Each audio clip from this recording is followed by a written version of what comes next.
Hey guys, मैं आपकी friend इश्का आ चुकी हूँ निया एंड कनिष्का की लव स्टोरी का पार्ट 39 लेकर। तो आई होप कि आप सभी लोग अच्छे होंगे और अगर आप अच्छे हैं तो मैं भी अच्छी हूँ, क्योंकि आप लोगों ने मुझे बीमार होने नहीं देना है।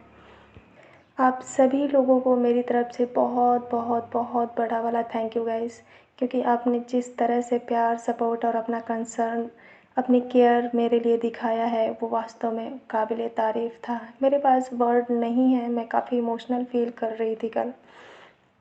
और ये सब आपके बेशुमार प्यार का नतीजा है कि मैं आज खुद को रिकॉर्ड करने से रोक नहीं पाई। तो मुझे नहीं पता कि ये रिकॉर्डिंग कहाँ तक कंप्लीट हो पाएगी, पर मैंने शुरू कर दिया है तो मैं इसे कोशिश करूँगी कि एक पूरा एपिसोड कंप्लीट हो जाए। तो चलिए, बहुत हो गई बातें, शुरू करते हैं अपना एपिसोड। तो हमेशा की तरह हम थोड़ा सा पिछले पार्ट के बारे में जान लेते हैं। पिछले भाग में आपने सुना था कि कनिष्का को निया की सच्चाई पता चल जाती है, यानी कि उसे ये पता चल जाता है कि निया का हाथ कुणाल के मर्डर में नहीं है। और उसे ये पता चलते ही निया के प्रति जो उसका बिहेवियर था वो चेंज होने लगता है, और साथ ही साथ उसके दिल में एक निया के नाम का सॉफ्ट कॉर्नर डेवलप होने लगता है। अपनी फैमिली के जिद पर कनिष्का ने उन्हें घूमने के लिए डेविड के साथ परमिशन दे दिया और खुद मीटिंग के लिए चली गई थी। तो ये था हमारा प्रीवियस पार्ट रिव्यू, और अब आगे। मुंबई के एक बीच पर वंश, सिया और रोहन एक दूसरे के ऊपर पानी फेंकते हुए एंजॉय कर रहे थे, मगर निया भीड़ से कहीं अलग दूर जाकर एक बेंच पर बैठी थी और अपनी खाली नज़रों से इन सभी माहौल को देख रही थी। उसे देखकर साफ पता चल रहा था कि वो इस समय कनिष्का को कितना याद कर रही है। हालांकि वो घूमने का शौक़ रखती थी, लेकिन जब उसका कोई ख़ास, यानी कि जिससे वो बेइंतहा प्यार करती है, वही उसके साथ नहीं था, तो शायद उसके लिए ये ट्रिप कोई मायने नहीं रखती थी। अपनी ही उलझनों में खोई हुई निया कनिष्का की यादों में कहीं गुम थी। उसे अपने आसपास क्या हो रहा था किसी चीज़ का कोई ख्याल ही नहीं था। उधर कनिष्का अभी अभी अपनी मीटिंग ख़त्म करके सीईओ ऑफिस में आई ही थी कि तभी उसके पीछे से चारला आ जाती है और उसे इन्फॉर्म करती है कि ठीक 15 मिनट बाद उसकी दूसरी मीटिंग यूके के क्लाइंट्स के साथ है। हालांकि एसके ग्रुप के लिए ये मीटिंग बहुत ही ज़्यादा इम्पॉर्टेंट थी, लेकिन इसके बावजूद भी इस समय कनिष्का के दिमाग में सिर्फ़ और सिर्फ उसकी फैमिली का ख़्याल चल रहा था। वो ये समझ नहीं पा रही थी कि आखिर उसके मन में ये बेचैनियाँ क्यों हो रही हैं। क्या कुछ गलत होने वाला था? अगर ऐसा था तो फिर उसे कोई हिंट्स क्यों नहीं मिल रहा था? अपनी ही उलझनों को सुलझाने के लिए कनिष्का ने अपना फ़ोन निकाला और अपने ब्लूटूथ से डेविड की कॉल कनेक्ट करते हुए बोली, hello David, is everything okay? उधर से डेविड ने कनिष्का को इन्फॉर्म करते हुए कहा, यस बॉस, यहाँ सब ठीक है। हालांकि डेविड ने अपने मुंह से कहा था कि वहाँ सब कुछ ठीक है, पर ना जाने क्यों कनिष्का को अब भी कुछ ठीक नहीं लग रहा था। कुछ देर तक बात करने के बाद उसने फ़ोन कट कर दिया और अपने ऑफिस में लगी उस बड़ी सी खिड़की के पास जाकर नीचे शहर का नज़ारा देखने लगी। हालांकि वो सामने का नज़ारा काफ़ी शांत था, पर कनिष्का के दिल की उथल पुथल अब धीरे धीरे बढ़ती ही जा रही थी। इधर बीच पर पूरा बीच टूरिस्ट से भरा हुआ था। लोकल और टूरिस्ट के बीच अगर कोई अनहोनी होनी हो तो बहुत ही आराम से हो सकती थी, किसी को कानो कान भी खबर नहीं होती। वहीं बीच से कुछ दूर एक बिल्डिंग में करीब 4 लोग एक दूसरे से कुछ बातें कर रहे थे।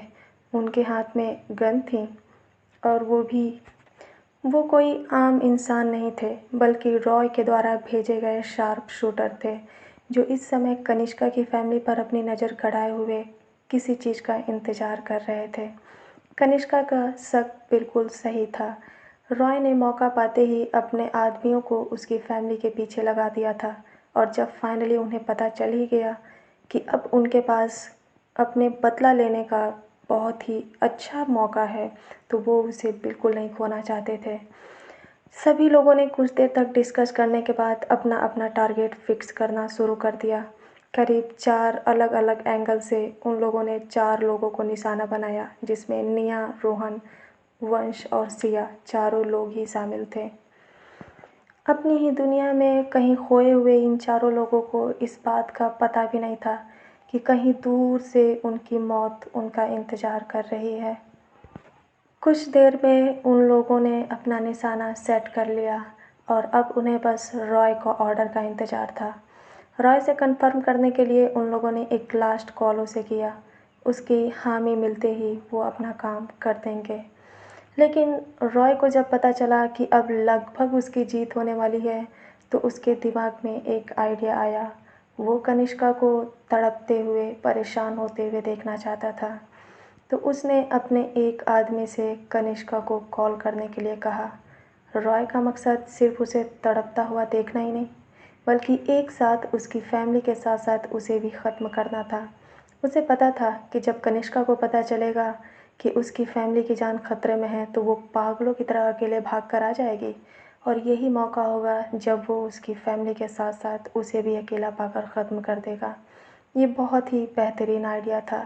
रॉय अपने इस आइडिया पे मुस्कुराने लगा। उसे लगा कि दुनिया का शायद ही कोई ऐसा इंसान होगा जो इतना अच्छा प्लान करेगा।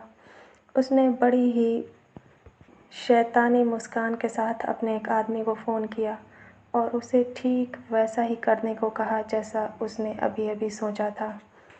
उधर कनिष्का अभी भी सीईओ ऑफ़िस में ही खड़ी थी, इधर-उधर टहल रही थी। उसे एक जगह चैन नहीं मिल रहा था। कुछ देर निकला ही था कि अचानक उसका फ़ोन बजने लगा। कनिष्का ने देखा तो वो एक कोई अननोन नंबर था। उसने जैसे ही कॉल कनेक्ट की, वैसे ही उधर से एक आदमी की आवाज़ सुनाई दी। जैसे ही उस आदमी ने देखा कि उसकी कॉल कनिष्का यदुवंशी के साथ कनेक्ट हो चुकी है, तो उसने ठीक वैसा ही किया जैसे उसे कहा गया था। उसने कनिष्का को बता दिया कि करीब 5 से 10 मिनट बाद उसकी फैमिली के 4 मेंबर्स ख़त्म कर दिए जाएंगे। उसने कनिष्का को यकीन दिलाने के लिए सारी डिटेल्स भी बता दी कि इस समय उसकी फैमिली कहाँ है। जैसे ही कनिष्का ने उस इंसान की बातें सुनी, उसके पैरों तले ज़मीन खिसक गई। उसके चेहरे पर अचानक सा एक अजीब सा एक्सप्रेशन छा गया। उसके पास शब्द ही नहीं थे कि वो उस इंसान से क्या कहे। इस दुनिया में कनिष्का के लिए अगर सबसे ज़्यादा कुछ अजीज था तो वो उसकी फैमिली थी और आज तो उसकी फैमिली के साथ साथ निया भी उनके साथ है। अब तो वो भी उसकी फैमिली ही है, तो एक साथ वो अपनी फैमिली के 4 मेंबर्स को कैसे खो सकती है? नहीं, वो ऐसा नहीं होने देगी। कुछ देर के बाद चारला कनिष्का के पास आई, पर कनिष्का का अभी-अभी कॉल डिस्कनेक्ट हुआ था और वो चारलाक से बिना कुछ कहे, बिना कुछ सुने भागते हुए अपने ऑफ़िस से बाहर निकली और पूरे कॉरिडोर में दौड़ते हुए, चीज़ों को तोड़ते हुए बाहर निकल गई। सभी लोग हैरान थे, सभी को समझ नहीं आ रहा था कि आज उनकी बॉस को हुआ क्या है। उन्होंने पहले कभी तो ऐसा कनिष्का को परेशान नहीं देखा था। यहाँ तक कि जैसे ही कनिष्का एसके ग्रुप से बाहर निकली, बाहर खड़े उसके बॉडीगार्ड भी हैरान रह गए। उन्हें थोड़ा भी टाइम नहीं मिला कि वो कुछ समझें। बस जब उन्होंने देखा कि कनिष्का कहीं ऐसे भागते हुए जा रही है, तो वो भी अपनी तैयारी किए बिना ही उसके पीछे भागने के लिए, उसके पीछे जाने के लिए रेडी हो गए। कनिष्का बिना रुके सीधा पार्किंग तक आ गई और अपनी लिमोजिन के पास जाकर खड़ी होकर अपना गेट खोलने ही वाली थी कि तब तक रुक गई। शायद उसके दिमाग में कुछ याद आ गया। उसने खुद से ही कहा, वो ये कैसे भूल सकती थी कि उसकी फैमिली इस समय जहाँ है वहाँ पहुँचने में उसे आधा घंटा लगेगा। तो अगर वो यहाँ से उड़ कर भी गई तो शायद वो टाइम पर उनके पास नहीं पहुँच सकती। वो ये ऐसे कैसे सोच सकती है कि खुद कार ड्राइव करके उनके पास पहुँच भी जाएगी और उन्हें बचा भी लेगी। आखिर वो भी तो एक इंसान ही है, कोई भगवान तो नहीं। टेंशन के मारे कनिष्का का चेहरा लाल हो चुका था और अब धीरे-धीरे उसके माथे पे सिलवटें आने लगी थीं। वो समझ नहीं पा रही थी कि वो इस कंडीशन से कैसे बाहर निकले। अचानक वो बिल्कुल सीधी खड़ी हो गई। उसे देखकर ऐसा लग रहा था कि जैसे वो उसे कुछ दिखाई या कुछ सुनाई ही नहीं दे रहा था। पर इस मुश्किल हालात में भी कनिष्का ने बड़े ही शांति से फ़ैसला लेने के लिए कुछ सोचा और वो धीरे-धीरे अपना दिमाग दौड़ाने लगी। हाँ, ये सही था कि वो इस समय उन शूटर्स को नहीं रोक सकती थी, लेकिन कोई था जो उन्हें रोक सकता था, वो रॉय खुद था। इस समय रॉय ही था जो उन शूटर्स को रोक सकता था। तो कनिष्का इस समय क्या करे? अचानक करीब 1 मिनट तक कुछ सोचने के बाद कनिष्का ने रिएक्ट किया। उसने अपना फ़ोन निकाला और किसी को कुछ मैसेज भेज दिया। मैसेज भेजने के साथ करीब 2 कॉल्स की और उस कॉल्स के बाद उधर से कॉल आने का वेट करते हुए अपनी कार के पास ही खड़ी हो गई। इस समय वो अपना एक पैर टिकाए, अपने दोनों हाथ बांधे, अपनी खूंखार आँखों से इधर-उधर देख रही थी। कनिष्का के सामने अगर कोई होता तो इस समय जो उसके शरीर से ऑरा निकल रहा था, उसे देखकर शायद उसकी रूह काँप जाती। एसके ग्रुप के पार्किंग में कहीं दूर एक इंसान कनिष्का को बड़े ही आराम से ये सब करते हुए देख रहा था। जब कनिष्का दौड़कर आ रही थी तो वो काफ़ी खुश हो गया और उसने तुरंत रॉय के पास कॉल किया। उनका प्लान बिल्कुल सही जा रहा था, लेकिन अचानक कनिष्का जब रुकी तो वो इंसान शॉक्ड हो गया और वो एक-एक पल की खबर रॉय को दे रहा था। उसे अब समझ नहीं आ रहा था कि आखिर कनिष्का यदुवंशी के दिमाग में चल क्या रहा है? क्या उसे अपने फैमिली की फ़िक्र नहीं? क्या वो उन्हें बचाना नहीं चाहती? कनिष्का का शक बिल्कुल सही था। उसने बिल्कुल सही वक्त पे ये दिमाग लगाया कि ये कॉल करने वाला उसका दोस्त नहीं, दुश्मन था और अगर ऐसा है तो वो उसके पीछे ज़रूर होगा। उसकी शक के मुताबिक रॉय का आदमी कनिष्का की कंपनी के बाहर पार्किंग एरिया में कब से उसका इंतज़ार कर रहा था। जब रॉय ने सुना कि कनिष्का आते-आते रुक गई तो उसने ज़ोर से अपना हाथ टेबल पे मारा। अब उसे समझ नहीं आ रहा था कि ये लड़की कौन-सा नया खेल खेलने की तैयारी कर रही है। रॉय बड़ी ही बेसब्री से कनिष्का की कंपनी से बाहर जाने का वेट कर रहा था। यहाँ तक कि कनिष्का के गार्ड भी बड़ी ही बेचैनी से उसे देख रहे थे और कनिष्का के ऑर्डर का इंतज़ार कर रहे थे। उधर वो चारों शूटर रॉय के अगले ऑर्डर का वेट कर रहे थे। उन्हें इंतज़ार था कि कब रॉय की तरफ से उन्हें ग्रीन सिग्नल मिले और कब वो अपने सामने खेल रहे उन 4 लोगों की ज़िंदगी को ख़त्म कर दें। देखते ही देखते करीब 5 मिनट निकल गए, पर कनिष्का अपनी जगह से बिल्कुल नहीं हिली। रॉय अब अपना पेशेंस खो चुका था। उसे रहा नहीं गया और उसने अपने आदमी का कॉल कट करके सीधा कनिष्का के पास कॉल कर दिया। कनिष्का ने जब अपनी स्क्रीन पर रॉय का नाम फ्लैश होते हुए देखा, तो उसके होठों पर तीखी मुस्कान आ गई। उसका शक बिल्कुल सही था, तो रॉय इस समय कनिष्का पर नज़र रख रहा था। कनिष्का जानती थी कि जब तक इस कंपनी से वो बाहर नहीं निकलेगी, तब तक रॉय उसकी फैमिली को कुछ नहीं करेगा। जैसे ही कनिष्का की कॉल रॉय के कॉल से कनेक्ट हुई, रॉय की तीखी आवाज़ उधर से सुनाई दी। उसने अपने हमेशा की तरह काम अंदाज में कहा, कनिष्का यदुवंशी, लगता है तुम्हें अपनी फैमिली से प्यार नहीं है। तभी तो ये जानते हुए भी कि उनकी जान खतरे में है, तुम बड़े आराम से बैठी हुई हो। क्या तुम्हें उनकी सच में कोई फ़िक्र नहीं? रॉय की बातें सुनकर कनिष्का के चेहरे का एक्सप्रेशंस अब भी नहीं बदला और उसने कुछ देर के सन्नाटे के बाद रॉय से कहा, रॉय, तुम ये तो जानते ही हो कि मैं किसी का एहसान नहीं रखती। अब तुम मेरी फैमिली का ख्याल रख रहे हो तो मेरा भी तो कुछ फ़र्ज बनता है ना। कनिष्का की बातें सुनकर रॉय थोड़ा कंफ्यूज लगने लगा। उसे समझ नहीं आ रहा था कि आखिर इतनी मुश्किल कंडीशन में, इतने मुश्किल हालात में कनिष्का किन फ़र्ज़ की बात कर रही है। तभी कनिष्का ने अपनी बातों को कंटिन्यू करते हुए कहा, अब इतना भी मत सोचो रॉय, अब तुमने मेरी फैमिली का ख्याल रखना शुरू कर ही दिया है, तो मैंने सोचा कि क्यों ना तुम्हारी फैमिली की भी देखभाल कर दूँ। जैसे ही रॉय ने कनिष्का के मुंह से ये बात सुनी तो अचानक उसकी आंखें बड़ी हो गईं। उसे तो यकीन ही नहीं हो रहा था कि कनिष्का ये क्या कह रही है। क्या उसने जो अभी-अभी सुना वो सच था? पर अपनी उलझनों में उलझा हुआ रॉय कुछ पूछ पाता कि कनिष्का की आगे आवाज़ सुनाई दी, रॉय, तुम ये कैसे भूल सकते हो कि तुम्हारी खुद की भी एक फैमिली है? क्या तुम्हें उनकी फ़िक्र नहीं? इस पर रॉय ने गुस्से में कहा, तुम क्या कहने की कोशिश कर रही हो? आखिर तुम्हारा मतलब क्या है?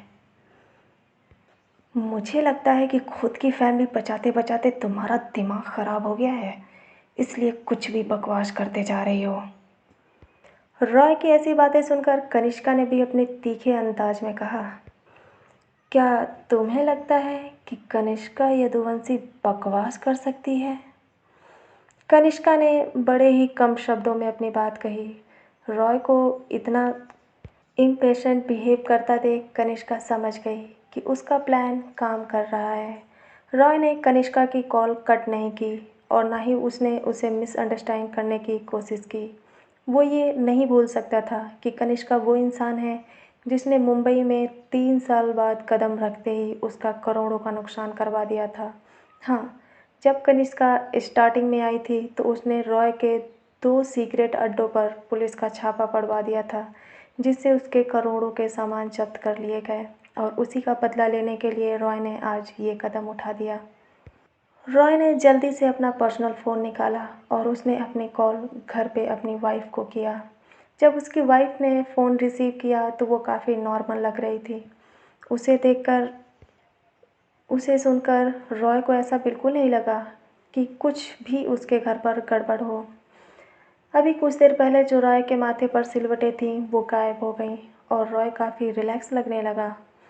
वो पूरी तरह से श्योर होने के बाद कि उसके घर पर कोई गड़बड़ नहीं थी, फ़ोन रखने ही वाला था कि अचानक उसके पीछे से किसी की आवाज़ सुनाई दी। किसी ने उसकी वाइफ से कहा, मैम, काम हो गया।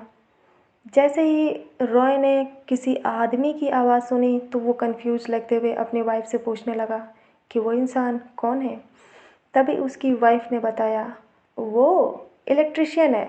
एक्चुअली कुछ देर पहले हमारे घर की लाइट चली गई थी तो मैंने कॉल किया था। बड़े अच्छे लोग हैं, बहुत ही टाइम पर आए हैं और अभी अभी ठीक भी कर दिया। जैसे ही रॉय ने ये सुना तो उसकी आंखें फिर से बड़ी हो गईं और उसने शॉक्ड लगते हुए पूछा, कितनी देर पहले लाइट गई थी? इस पर उसकी बीवी ने जवाब दिया, करीब 5 मिनट पहले। 5 मिनट पहले? रॉय का दिमाग अचानक सुन्न पड़ गया। 5 मिनट पहले लाइट भी गई और इलेक्ट्रिशियन भी आ गए और उन्होंने ठीक भी कर दिया। अब रॉय की आंखों में खून उतरने लगा और उसने एक आखिरी क्वेश्चन अपनी बीवी से पूछा, कितने लोग हैं वो? उसकी वाइफ ने कहा, 2 लोग हैं और दोनों बहुत ही अच्छे हैं। एक भाई साहब तो जब से आए हैं तब से लिविंग एरिया में अपने दोनों बच्चों के साथ खेल रहे हैं और आपको पता है उनकी दोस्ती भी काफ़ी जल्दी हो गई है। अब तो रॉय के पैरों की ज़मीन खिसक गई। वो समझ गया कि कनिष्का ने सही वक्त रहते ही अपनी चाल चल दी है। उसने धीरे से अपनी वाइफ का फ़ोन डिस्कनेक्ट किया और अपने आँखों में खून उतारते हुए कनिष्का की तरफ ध्यान करते हुए बोला, कनिष्का यदुवंशी। कनिष्का ने जैसे ही रॉय की गुस्से भरी आवाज़ सुनी तो उसने भी अपने पुराने अंदाज में कहा, आज के बाद से इस नाम को तुम कभी भी नहीं भूल पाओगे रॉय, मेरा वादा है तुमसे। कनिष्का की ऐसी बातें सुनकर अब रॉय के अंदर का जो साहस था वो धीरे धीरे ख़त्म होने लगा। उसने कभी नहीं सोचा था कि कनिष्का इतने कम समय में इतना दूर तक सोच लेगी।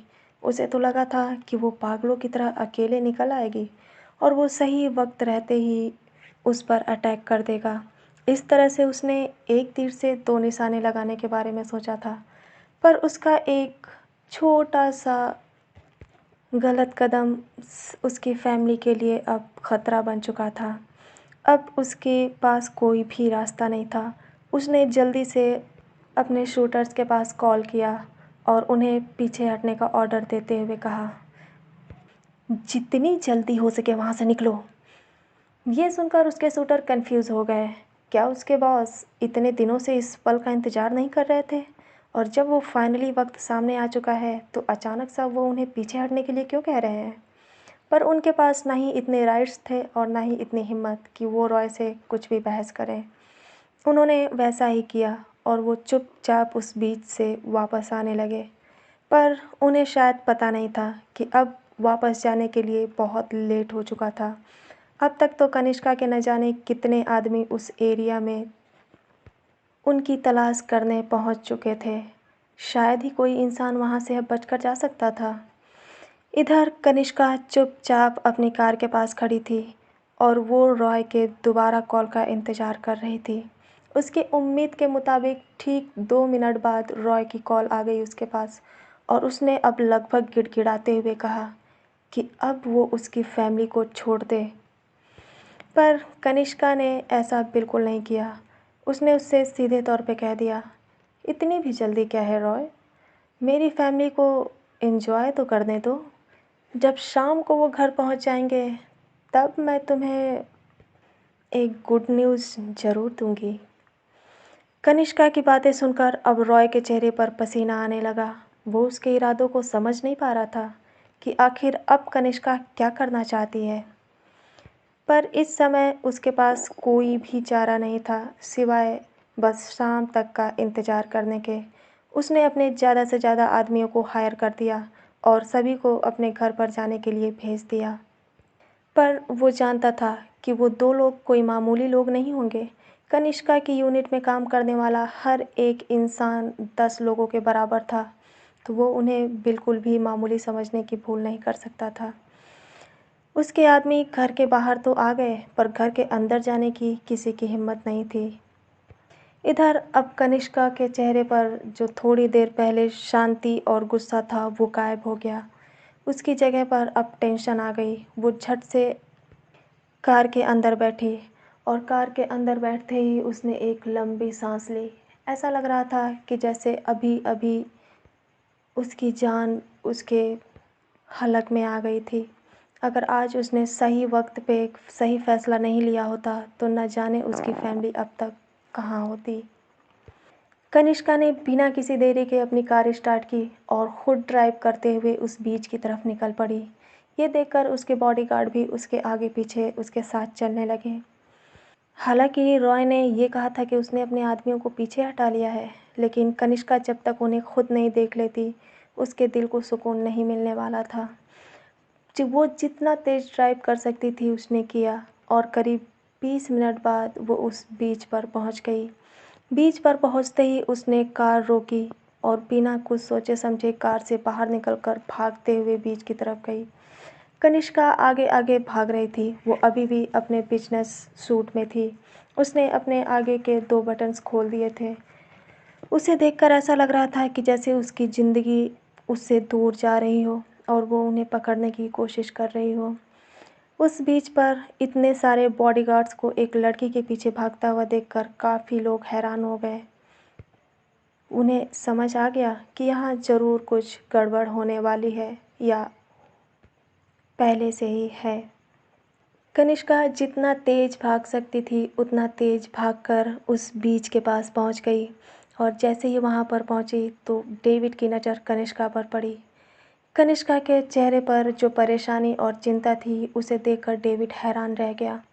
आखिर ऐसी क्या बात हो गई कि कनिष्का इस समय एसके ग्रुप में होने की बजाय यहाँ पर है।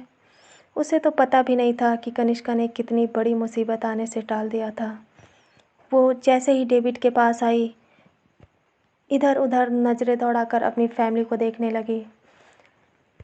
उधर जब सिया की नज़र कनिष्का पर पड़ी तो वो भी चौंक गई। उसे समझ नहीं आ रहा था कि कनिष्का अचानक यहाँ पर कैसे आ गई। सिया के साथ साथ बाकी 3 लोगों की भी नज़र उस पर पड़ गई। रोहन और वंश भी कनिष्का को देखने लगे, पर तभी उन्हें लगा कि कनिष्का उनसे मिलने आई होगी। ज़रूर उसकी मीटिंग ख़त्म हो गई होगी और ये सोचकर उससे मिलने आ गई होगी। तीनों लोग कनिष्का की तरफ दौड़ कर आए और काफ़ी खुश लगते हुए उससे पूछने की कोशिश करने लगे कि वो यहाँ कैसे आ गई। लेकिन कनिष्का ने जैसे ही उन्हें देखा उसने झट से उन 2 लोगों को गले लगा लिया। सिया और वंश समझ नहीं पा रहे थे कि कनिष्का ऐसा बिहेव क्यों कर रही है। कुछ देर तक कनिष्का ने उन लोगों को गले लगाया हुआ था। वो लोग पूरी तरह भीगे हुए थे पर उसे किसी भी बात का ध्यान नहीं था। सिया ने गले लगे ही कनिष्का से पूछा, दीदू क्या हुआ? आप इतना परेशान क्यों हैं? क्या कुछ बात हुई है? सिया लगातार कनिष्का से क्वेश्चन कर रही थी, पर कनिष्का को किसी भी चीज़ का ध्यान नहीं था। कुछ देर तक यूं ही खड़े रहने के बाद कनिष्का को फाइनली रियलाइज़ हुआ कि अगर वो ऐसे ही बिहेव करती रही तो उसकी फैमिली परेशान हो जाएगी। उसने उन दोनों को छोड़ दिया, यहाँ तक कि उसकी नज़र अब रोहन पर पड़ी। रोहन भी ठीक लग रहा था। उसने अभी चैन की सांस ली ही थी कि तभी उसके दिमाग में एक और बात आ गई। निया, निया कहाँ है? जैसे ही कनिष्का के दिमाग में निया का नाम आया, वो काफ़ी परेशान लगने लगी और हड़बड़ाते हुए इधर उधर देखने लगी। उसने तेज़ी से पूछा, निया, निया कहाँ है सिया? सिया ने जैसे ही सुना कि निया उसके साथ नहीं है तो वो धीरे से अपनी नज़र पीछे घुमाकर देखने लगी। उसे यकीन था कि निया यहीं बेंच पर बैठी थी, पर जैसे ही उसने उस बेंच की तरफ देखा, निया वहाँ से गायब थी। सिया ने चौंकते हुए कहा, अब दीदू, निया अभी कुछ देर पहले तो यहीं बैठी थी। अ, शायद वो इधर उधर कहीं टहल रही होगी। हालांकि सिया को किसी चीज़ का अंदाज़ा नहीं था कि यहाँ पर कुछ देर पहले क्या हुआ था, इसीलिए वो अपनी बात कहते हुए काफ़ी रिलैक्स थी। लेकिन कनिष्का ने जैसे ये सुना तो उसके शरीर का खून सूख गया। अभी अभी तो वो सब कुछ ठीक समझ रही थी, पर अचानक निया कहाँ गायब हो गई। उसने जल्दी से चिल्लाते हुए डेविड को ऑर्डर दिया कि अभी के अभी पूरे बीच पर अपने आदमियों को फैला दो और निया को ढूंढने की कोशिश करो। हालांकि डेविड को कुछ समझ नहीं आ रहा था, लेकिन वो जानता था कनिष्का बिना किसी रीजन के कोई भी काम नहीं करती, और उसने वैसा ही किया। उसने चारों तरफ निया को ढूंढने के लिए अपने आदमियों को भेज दिया और ख़ुद कनिष्का के साथ निकल गया। कुछ लोग बस रोहन, वंश और सिया के पास थे, जो उन्हें इधर उधर जाने से रोक रहे थे, पर सिया कुछ समझ नहीं पा रही थी। बार बार वो कनिष्का को परेशान होते हुए देख रही थी। थोड़ी दूर आगे जाने के बाद जब कनिष्का को निया कहीं भी नहीं दिखी तो उसने डेविड को भी दूसरे डायरेक्शन में भेज दिया। अब धीरे धीरे उसके चेहरे पर पसीना आने लगा। अब उसे लग रहा था कि जैसे कोई उसके शरीर का सारा खून खींच रहा हो, उसकी सारी एनर्जी गायब हो रही हो। वो अपनी पूरी जान लगाकर इधर उधर भागने की, दौड़ने की कोशिश कर रही थी, लेकिन ऐसा लग रहा था कि जैसे उसके एक भी कदम उसका साथ न दे रहे हों। जैसे जैसे वक्त गुजरता जा रहा था, वैसे वैसे कनिष्का के साथ अब डेविड और बाकी फैमिली मेम्बर्स की भी टेंशन बढ़ती जा रही थी। अब उन्हें धीरे धीरे एहसास होने लगा कि कुछ तो गड़बड़ है जो कनिष्का उनसे छुपा रही है। अब कनिष्का के साथ कोई भी नहीं था। वो अकेले निया को ढूंढते ढूंढते बीच से काफ़ी आगे आ चुकी थी, और जैसे जैसे वो आगे जा रही थी वैसे वैसे लोगों की भीड़ अब कम होती जा रही थी। उसकी आंखों के सामने अब अंधेरा छाने लगा। हालांकि कनिष्का बहुत ही ज़्यादा स्ट्रांग थी, पर इस समय वो जिस कंडीशन से गुजर रही थी, शायद कोई होता तो चलने के लायक भी नहीं होता। कनिष्का की हालत अब रोने जैसी हो गई। उसने खुद से ही बड़बड़ाते हुए कहा, निया, कहाँ हो तुम? करीब 10 से 15 मिनट गुजर गए। अब कनिष्का एक लास्ट छोर पर आकर खड़ी हो गई। वो दौड़ते दौड़ते, ढूंढते ढूंढते लगभग थक चुकी थी, और उससे भी ज़्यादा उसका हौसला डूबने लगा था। वो लगभग अब चिल्लाने ही वाली थी। उसका दिल कर रहा था कि वो चीख चीख कर निया का नाम चिल्लाए और उसे कहीं से भी अपने पास बुला ले। अब कनिष्का खड़ी हो गई अपनी जगह पर, और वो ज़ोर से चिल्लाने ही वाली थी अपना आपा खोकर कि तभी पीछे से किसी की धीमी सी और प्यारी सी आवाज़ सुनाई दी, कनिष्का। जैसे ही कनिष्का ने ये नाम सुना तो वो सन्न रह गई। वो समझने की कोशिश करने लगी। उसने इस आवाज़ को पहले सुना है। क्या ये निया थी? कनिष्का ने जैसे ही इस नाम को सुना वो तुरंत पीछे मुड़ना चाहती थी, पर उसकी हिम्मत उसका साथ नहीं दे रही थी। अगले ही पल उसे ख़याल आया, अगर ये निया नहीं हुई तो? नहीं नहीं, वो खुद से ही सवाल कर रही थी और खुद से ही जवाब मांग रही थी।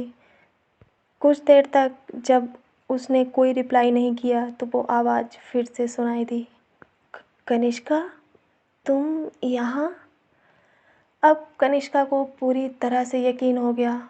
वो पीछे मुड़ी और जब वो मुड़ी तो उसकी आंखें बरसात की तरह बरसने लगी। वो निया थी। जैसे ही कनिष्का ने उसे देखा तो उसने तुरंत रिएक्ट किया और वो बिना कुछ सोचे, बिना कुछ बोले भागकर निया के पास गई और उसे ज़ोर से अपने गले लगा लिया। कनिष्का लगभग मरने ही वाली थी। उसकी फैमिली उसके लिए बहुत इम्पोर्टेंट थी और उसे अब तो ये भी नहीं पता था कि उसके दिल में निया ने भी कब और कितनी सारी जगह बना ली। वो इस समय निया को ज़ोर से गले लगाए खड़ी थी और वो जितना वक्त गुजरता जा रहा था उसी के साथ अपनी पकड़ मजबूत करती जा रही थी। निया को समझ नहीं आ रहा था कि कनिष्का आखिर इतना परेशान क्यों दिख रही है। ऐसा बिहेव करने के पीछे क्या रीज़न है? क्या सिर्फ इतनी ही देर में कनिष्का ने उसे इतना ज़्यादा मिस किया? निया अपनी ही उलझनों में फंसी हुई थी, पर जब उसने कनिष्का की इनसिक्योरिटी को फ़ील किया तो वो थोड़ा सा परेशान लगने लगी। अब उसके चेहरे पर जो कन्फ्यूजन भरी एक्सप्रेशंस थे वो गायब हो गए और निया ने भी कनिष्का को रिटर्न हग किया। जब उसने कनिष्का को रिटर्न हग किया तब कनिष्का को ऐसा महसूस हो रहा था कि जैसे किसी ने उसके दिल पर चाकू से वार कर दिया हो। फाइनली धीरे धीरे उसके दिल का जो डर था वो गायब होने लगा और वो अपनी पकड़ और भी मजबूत करती गई। अब तो उसकी पकड़ से निया को भी दर्द महसूस हो रहा था, लेकिन ये उसका दर्द उसके दिल में उठ रहे उस दर्द से काफ़ी कम था। वो कनिष्का से कुछ पूछना चाहती थी, उसके ऐसा बिहेव करने की वजह पूछना चाहती थी, यूँ अचानक उसके पास आने की वजह पूछना चाहती थी। लेकिन कनिष्का इस समय इतना अजीब बिहेव कर रही थी कि उसकी हिम्मत ही नहीं हुई कि वो उससे पूछे, आखिर बात क्या है? कनिष्का करीब 5 मिनट तक यूँ ही निया को गले लगाए खड़ी रही और उसे इस टाइम का होश भी नहीं था। निया ने भी कुछ भी नहीं पूछा। इस बीच वो भी चुपचाप उसके सीने से लगकर खड़ी रही। वो कनिष्का के दिल की धड़कन को महसूस कर पा रही थी, जो इस समय अपने नॉर्मल स्पीड से काफ़ी तेज़ थी। बीच-बीच में तो उसे ऐसा लग रहा था कि जैसे कनिष्का सिसकियाँ ले रही हो। उसे यकीन नहीं हो रहा था कि आखिर ऐसी कौन-सी बात हो गई जिसने कनिष्का को परेशान कर दिया। कुछ देर तक वो दोनों ऐसे ही खड़े रहे और फाइनली कुछ दूर उन्हें सिया, वंश, रोहन और डेविड आते दिखे। उनके साथ उनके पीछे कुछ बॉडीगार्ड्स भी थे। जब करीब 5 मिनट बाद कनिष्का ने अपनी आंखें खोली तो उसकी नज़र उन लोगों पर पड़ी। अब भी वो वैसे ही थे। उसने निया को अब भी नहीं छोड़ा। अब कनिष्का ने जब उन लोगों को अपनी तरफ आते हुए देखा तो उसने जल्दी से अपने चेहरे के एक्सप्रेशंस बदल लिए और अपने आँखों के आंसुओं को साफ़ करने लगी। जल्दी ही वो पूरी तरह से नॉर्मल दिखने लगी। आखिर ये उसका गॉड गिफ्टेड टैलेंट था। अपने इमोशंस को कंट्रोल करना और अपने चेहरे के एक्सप्रेशंस को छुपाना उसे सबसे अच्छे से आता था। सिया को इस बात का पता नहीं था कि यहाँ पर क्या हो रहा था, लेकिन जब उसने निया को देखा कि वो कनिष्का के सीने से कैसे चिपकी हुई है तो उसके चेहरे पर एक गंभीर और सीरियस एक्सप्रेशन छा गए। वो उन दोनों को देखकर काफ़ी खुश लग रही थी। हालांकि वो लोग इतने दिनों से यदुवंशी पैलेस में थे, लेकिन उन दोनों को कभी भी एक दूसरे के लिए इस तरह प्यार जाहिर करते हुए उसने कभी नहीं देखा था। वो कुछ दूरी पर ही रुक गई, करीब 15 कदम की दूरी पर। कनिष्का ने जब अपनी फैमिली को सामने देखा तो उसने अपना इशारे से उन्हें अपने पास बुलाया। जब वंश और श्रेया ने देखा कि कनिष्का उन्हें बुला रही है तो वो भी भाग कर आए और वो लोग भी निया के साथ साथ कनिष्का के गले लग गए। इस समय वो तीनों उसकी फैमिली थे और वो तीनों उसके गले लगे हुए थे। अब जाकर कनिष्का के दिल को सुकून मिला और वो पूरी तरह से रिलैक्स हो गई। उसने एक ज़ोरदार गहरी सांस ली और धीरे से अपनी आंखें खोलकर उन तीनों से अलग हो गई। अब जाकर निया ने कनिष्का के फेस को देखा था। अब कनिष्का नॉर्मल दिख रही थी, लेकिन निया को एहसास था कि ज़रूर कुछ बहुत गड़बड़ हुआ था या होने वाला था। कनिष्का को भी इस बात का एहसास हुआ कि यहाँ पर बहुत ही ज़्यादा ड्रामा क्रिएट हो चुका है, तो उसने सब कुछ नॉर्मल लगते हुए धीरे से कहा, अब वो मेरी मीटिंग ख़त्म हो गई थी, तो मैंने सोचा कि अपना बाकी का समय तुम लोगों के साथ गुजार लूँ। क्या तुम्हें कोई ऐतराज़ है?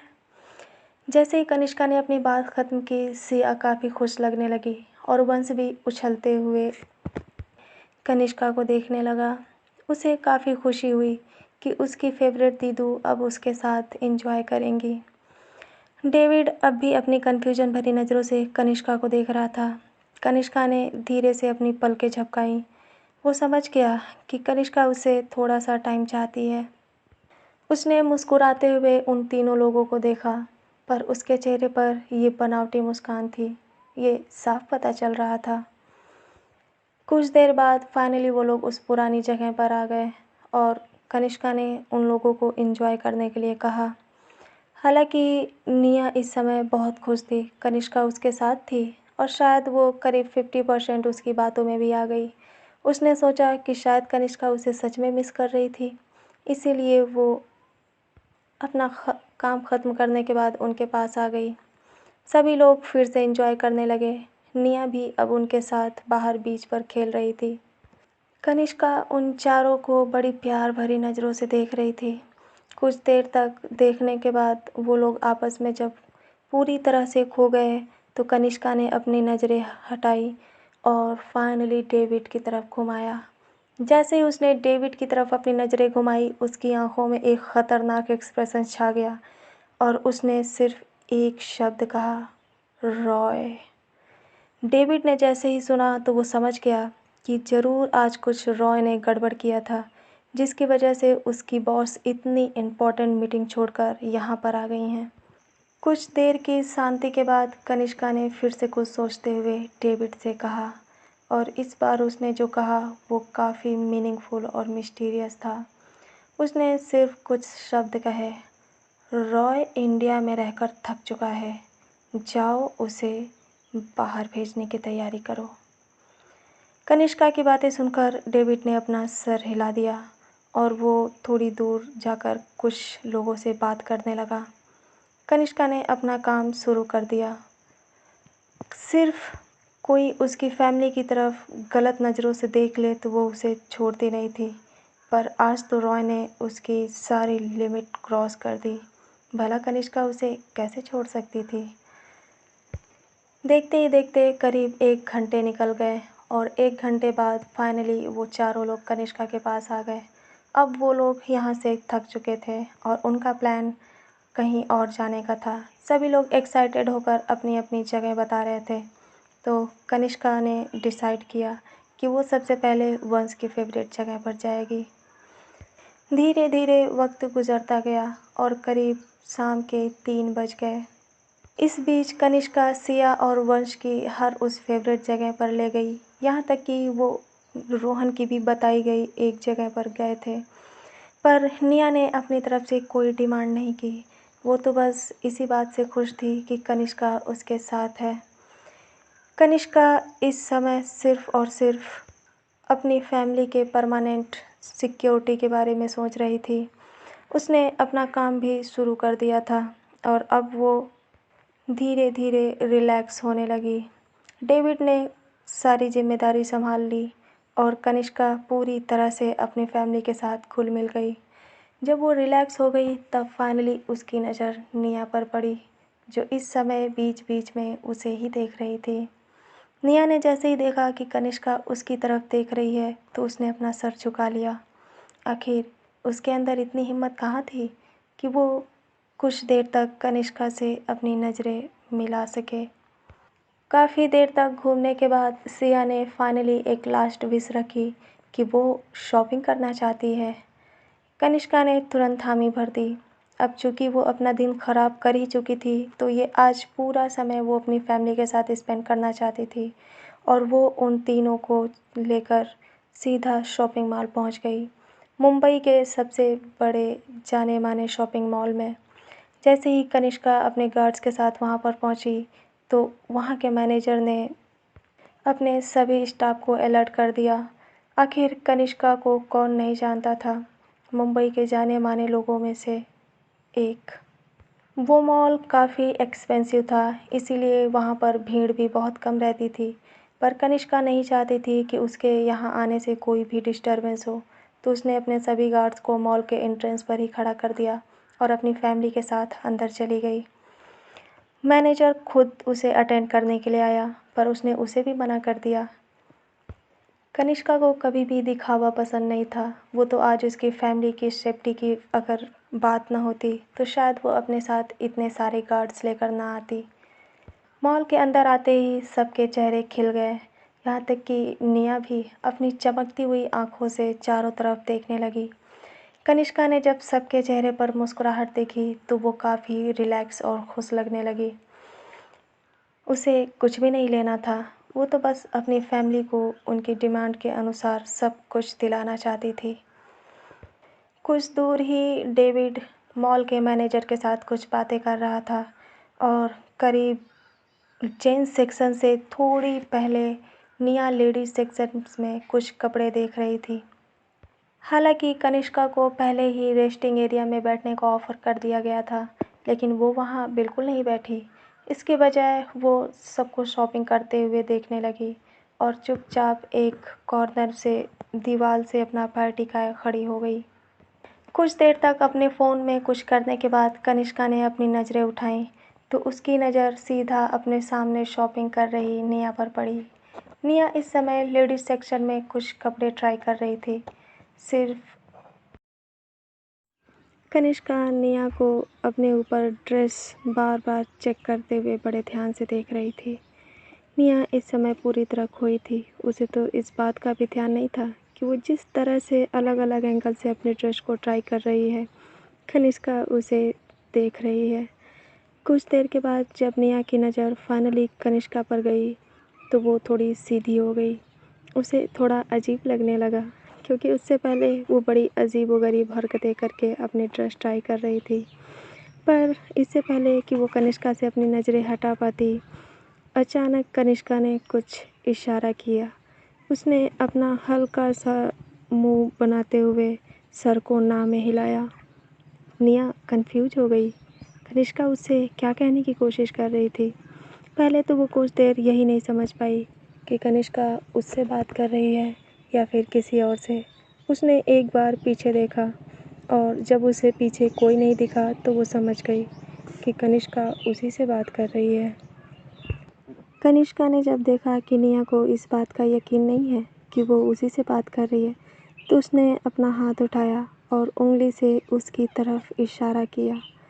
निया अब कन्फ्यूजन के मारे उसकी उंगली की तरफ देखने लगी तो उसका इशारा उसकी ड्रेस की तरफ था। ओह, तो कनिष्का ये कह रही थी। कनिष्का को निया की ड्रेस पसंद नहीं आई और वो उसे इशारे में ना कह रही थी। निया समझ गई और वो मुस्कुराने लगी। उसे कनिष्का की ये बात बहुत पसंद आई। उसने तुरंत उस ड्रेस को टांग दिया, थोड़ी सी आगे बढ़ी और उसने दूसरी ड्रेस निकाली। उसे अब अपने ऊपर ट्राई करने की बजाय सीधा कनिष्का को दिखाया।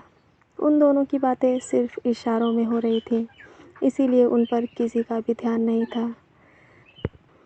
अब कनिष्का भी पूरी तरह निया के साथ कंफर्टेबल फील करने लगी। उसने उसकी दूसरी ड्रेस को भी मना कर दिया। ये देखकर निया ने उसके भी वापस रख दिया। उसने अब बिना ड्रेस की तरफ देखे धीरे धीरे कनिष्का को एक एक करके सारी ड्रेसेस दिखाने लगी। उसे अब इस बात का भी ध्यान नहीं था कि वो कौन सी ड्रेस सेलेक्ट कर रही है। बस उसे तो कनिष्का के साथ बातें करने में मज़ा आ रहा था और जिस तरह से कनिष्का उसे कोऑपरेट कर रही थी, ये निया के लिए बहुत ही ज़्यादा स्पेशल मोमेंट था। अब धीरे धीरे निया की नज़रें सिर्फ़ और सिर्फ कनिष्का पर थीं। वो बिना देखे एक एक करके अपनी ड्रेस दिखाए जा रही थी और धीरे से अपनी भौवें चढ़ाकर उससे पूछती, क्या ये ठीक है? कनिष्का भी उसी अंदाज में अपना सर धीरे से ना में हिलाती। निया जिस रो में आगे बढ़ रही थी, वो रो कनिष्का के ठीक सामने थी और वो धीरे-धीरे ये भी भूल गई कि अब वो लेडीज़ सेक्शन को क्रॉस करके जेंट्स सेक्शन में आ गई है। उसकी नज़र अब भी ड्रेस पे नहीं थी। उसने बिना देखे दूसरी ड्रेस निकाली और कनिष्का की तरफ दिखाया। कनिष्का उसे देखकर हैरान लगने लगी। उसके चेहरे का एक्सप्रेशंस थोड़ा-सा बदल गया। फिर कुछ देर बाद ही उसने अपनी भौहें उठाकर कन्फ्यूजन के मारे निया को देखा। निया अब भी उसके हाँ या ना कहने का इंतज़ार कर रही थी। कनिष्का थोड़ा-सा मुस्कुराने लगी। उसे देखकर ऐसा लग रहा था कि जैसे वो अपनी मुस्कान रोकने की पूरी कोशिश कर रही हो। निया समझ नहीं पा रही थी कि कनिष्का आखिर ऐसा बिहेव क्यों कर रही है। कुछ देर तक अपनी हंसी कंट्रोल करने के बाद कनिष्का ने धीरे से अपना हाथ उठाया और उसने वाव का सिंबल बनाते हुए निया को हामी भर दी।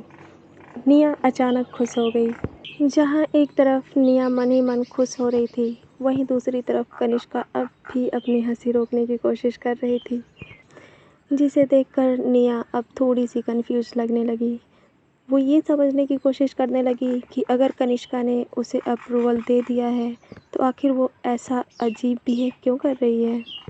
तभी उसने ये महसूस किया कि कनिष्का की नज़र इस समय उसके हाथ में पकड़ी हुई ड्रेस पर है, तो उसने भी धीरे से उस ड्रेस को देखने के लिए अपनी नज़रें घुमाई। पर जैसे ही निया की नज़र अपने हाथ में पकड़े उस ड्रेस की तरफ पड़ी, तो उसकी आंखें फटी की फटी रह गईं। जब कनिष्का ने देखा कि निया के चेहरे का एक्सप्रेशंस कैसा था, तो वो अपनी हंसी अब कंट्रोल नहीं कर पाई और वो ज़ोर-ज़ोर से हंसने लगी। वो इतनी तेज़ हंसने लगी कि उसे अपने आसपास खड़े लोगों का भी ध्यान नहीं था और वो देखते ही देखते सेंटर ऑफ द अट्रैक्शंस बन गई। सभी लोग उसकी तरफ हैरानी से देखने लगे। इधर निया की भी हालत कुछ खास ठीक नहीं थी। उसने अपनी आंखें बंद की और ज़ोर से अपने सर पर मारा, क्योंकि उसके हाथ में जो ड्रेस थी वो मेंस अंडरगारमेंट्स थे, यानी कि एक बनियान और अंडरवियर का सेट था, जो निया ने बिना देखे उठा लिया। इस समय निया के चेहरे पर जो ऑकवर्ड एक्सप्रेशंस थे, उसे देखकर कनिष्का अपने आप पर कंट्रोल नहीं कर पा रही थी। वो अब भी हंसे जा रही थी। उसकी हंसी चारों तरफ गूंज रही थी। अचानक डेविड और उसके पास खड़ा वो मॉल का मैनेजर सिया ने जब कनिष्का को इतने सालों बाद यूँ खुलकर हंसते देखा, तो वो भी हैरान हो गई। उसने अपना फ़ोन झट से निकाला और कनिष्का के इस खूबसूरत मोमेंट्स की वीडियो बनाने लगी। कनिष्का को इस बात का एहसास ही नहीं था कि उसकी हंसी ने कितने लोगों का ध्यान अपनी तरफ आकर्षित कर लिया है। यहाँ तक कि निया, जो कुछ देर पहले ऑकवर्ड होकर कनिष्का को देख रही थी, अब वो भी कहीं खो गई थी और वो बड़े ही प्यार से कनिष्का को हंसते हुए देख रही थी।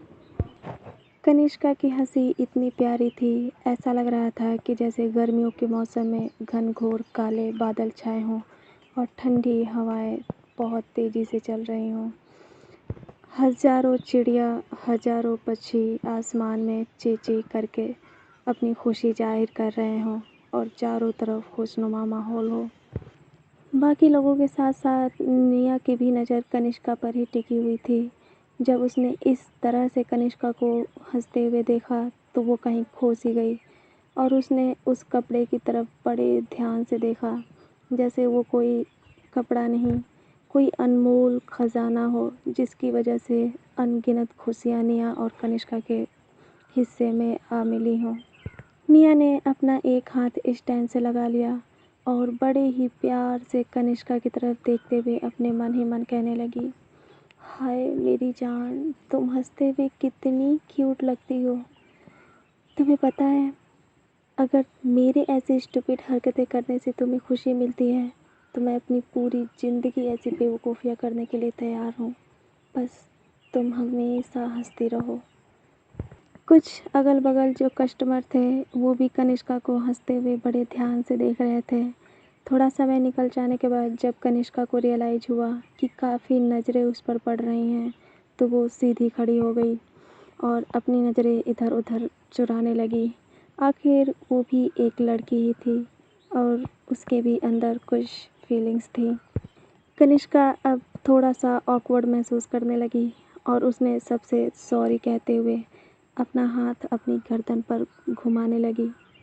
उसे अब फाइनली एहसास हुआ कि वो कितने लोगों का ध्यान अपनी तरफ खींच चुकी है। जब सब कुछ शांत हो गया तो कनिष्का ने एक आखिरी नज़र निया को देखा।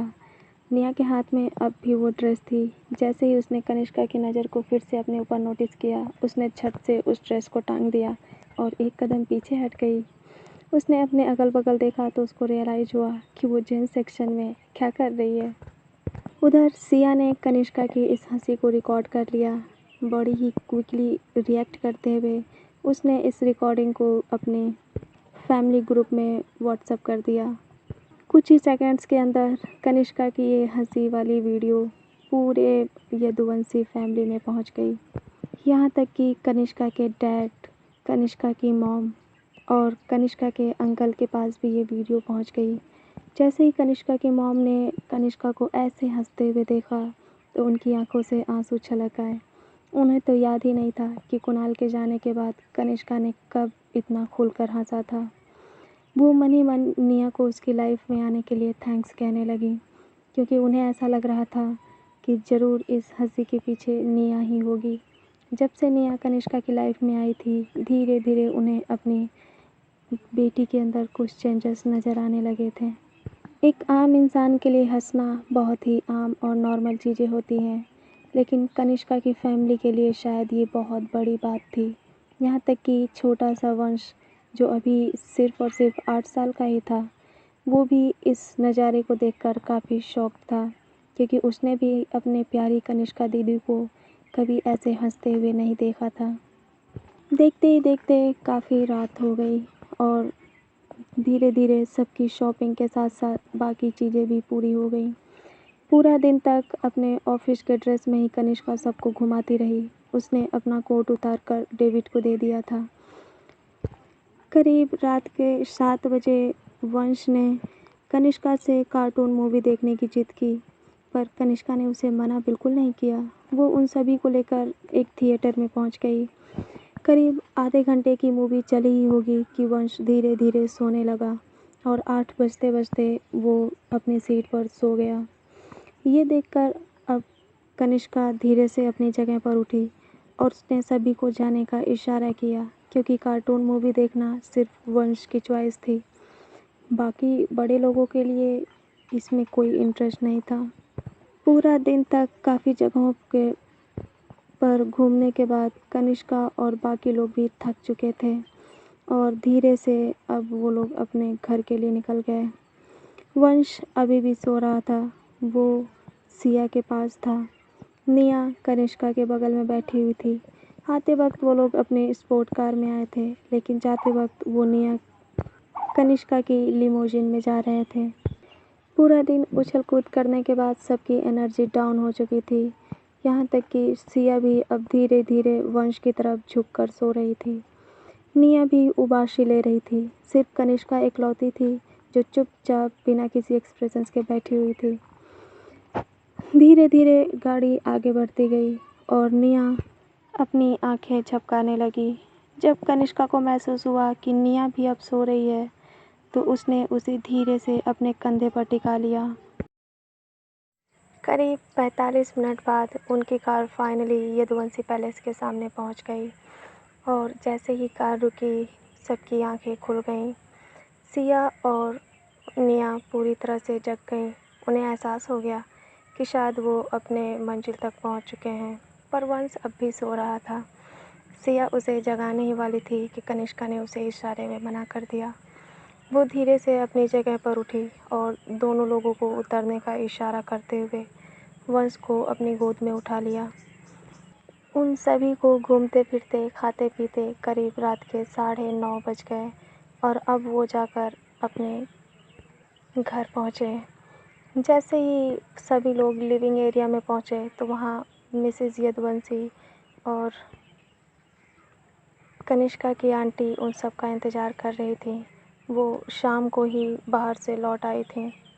देविका मॉम के चेहरे पर सभी के लिए परेशानी और चिंता झलक रही थी, पर जैसे ही सब लोगों को साथ में उन्होंने सही सलामत देखा तो उनके दिल को तसल्ली मिली। बल्कि उनके अपोजिट मिसेस प्रताप काफ़ी रिलैक्स लग रही थी। उन्हें इस बात का पूरा यकीन था कि अगर कनिष्का उनके बच्चों के साथ है तो उन्हें ज़्यादा फ़िक्र करने की ज़रूरत ही नहीं है। जब उन लोगों ने सभी से मिल लिया तो अपने अपने कमरे में चले गए, पर कनिष्का ने डेविड को वंश को देते हुए उसे उसके कमरे में सुलाने का इशारा कर दिया और खुद अपनी मॉम और आंट के पास बैठ गई। कुछ देर तक बातें करते ही उन्हें पता ही नहीं चला कि कब आधे घंटे गुजर गए। उधर निया अपने रूम में थी और वो फ्रेश होकर सोने के लिए आ गई। उसने कुछ देर तक कनिष्का का वेट किया, पर कनिष्का अभी भी अंदर नहीं आई। अपनी मॉम और आंटी से बातें करने के बाद कनिष्का भी अपने रूम में चली गई। पहले वो शावर लेकर फ्रेश होना चाहती थी, पर अब काफ़ी रात हो चुकी थी, तो उसने ऐसे ही सोने का डिसाइड किया। जब कनिष्का अपने रूम में पहुंची तो उसकी नज़र सबसे पहले निया पर गई, जो चुपचाप अपनी नाइट सूट में सो रही थी। उसने बिल्कुल भी शोर नहीं किया और ना ही कोई ऐसी हरकत की जिसकी वजह से निया की नींद ख़राब हो। वो धीरे से अपने कपड़े चेंज करने के बाद सोने के लिए सोफे पर चली गई। हमेशा की तरह उसका पिलो और उसकी चादर वहीं रखी हुई थी। सोने से पहले एक आखिरी बार कनिष्का ने निया की तरफ देखा, पर इस बार निया ने अपनी पीठ कनिष्का की तरफ कर रखा था।